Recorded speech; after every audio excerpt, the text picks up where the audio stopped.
How's it going, mates? My name is KP and welcome to my Valheim mini-series, where I will be showing you the basic mechanics of the game and give you guys the knowledge needed to get you rolling. For those that haven't heard of Valheim, Valheim is an early access Viking survival game where you can explore the lands, build bases and slay monsters and demons. The game is currently in early access and is available on Steam, and if you'd like to learn more, the link is down below in the description. Now in today's video, I will be showing you guys the basics to get you set up in your new world. I'll be going through some of the UI features along with the basic gathering of materials and building your first workbench. If this video helps you out, make sure to drop a like and subscribe for future content. I also stream this game and many more over at Twitch, link is down below if you'd like to check that one out. But with that all out the way, let's get into the action. Alright, so you've created your character and have been carried down to Valheim via the Eagle Express to find yourself standing in a circle of stones. First thing I will quickly go over is the UI. To start off, in the bottom left of the screen you will find your health bar. You can increase this by eating 3 different types of foods, which will be shown in the 3 boxes next to it. Down below your character you will find a yellow bar, which is your stamina. Stamina is used when performing actions such as sprinting, punching, jumping, sneaking and so on. Stamina regenerates over time, and aspects such as starvation and the cold will affect the rate it regenerates. In the top right you have your mini-map. You can also pull up your map by pressing M. In the top left, you have your toolbar, which you can access and swap around by pressing tab to access your inventory. Pressing tab will not only bring up your inventory, but to the right you will also see your crafting box. At first the crafting box will be empty, but once you begin gathering materials, tools will begin to show up. Along the top, you will also find a few tabs, which will show you your compendium, your skills, your trophies, and finally to enable and disable PvP, if you're on a server with other people. Around you will find large stones, each one containing a riddle description of the bosses you can fight within Valheim. Each stone has a hook where you will then hang the trophy of the defeated boss to receive bonus stats and abilities. To get started, you'll need to use the first ritual stone, and that will bring up the location of the first boss in your map. Now that we have a basic understanding of the UI, let's begin collecting materials and crafting our first tools. The first thing you will need to craft is a hammer and a stone axe.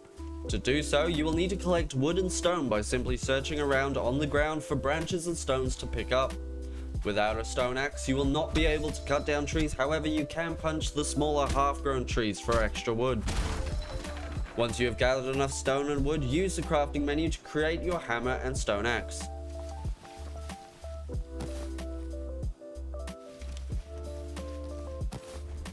The stone axe will now allow you to cut down larger beech trees, but will still be too weak to cut down the other trees such as birch and oak. Beware though, standing under a falling tree will kill you.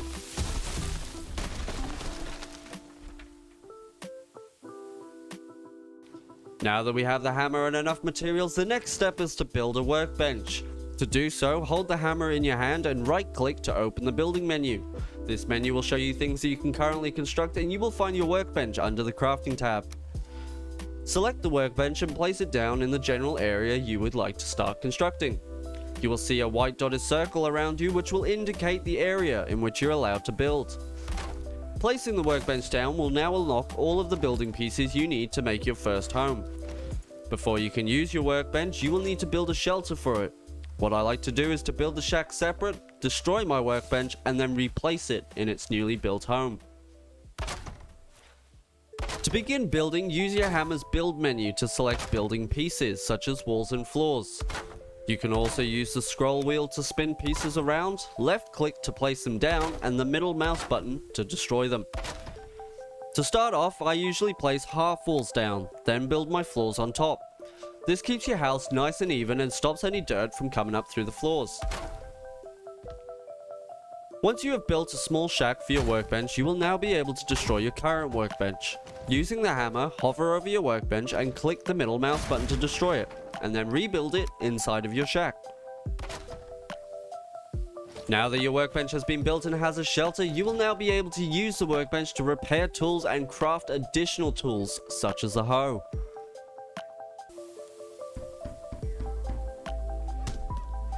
The hoe can be used to level the land for free, or you can use it to raise the land, but it will cost you stone to do so.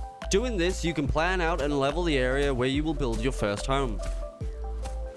Around the map, you will also find pre-built structures. As another option, you can also use these structures as your temporary home.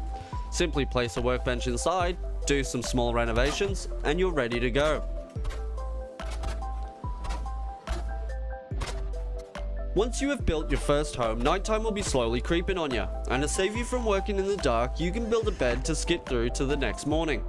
Using your hammer, open the build menu and select the furniture tab. From there, select the bed, place it down, and press E to claim it. Before you can sleep, you will also need a lit fire nearby.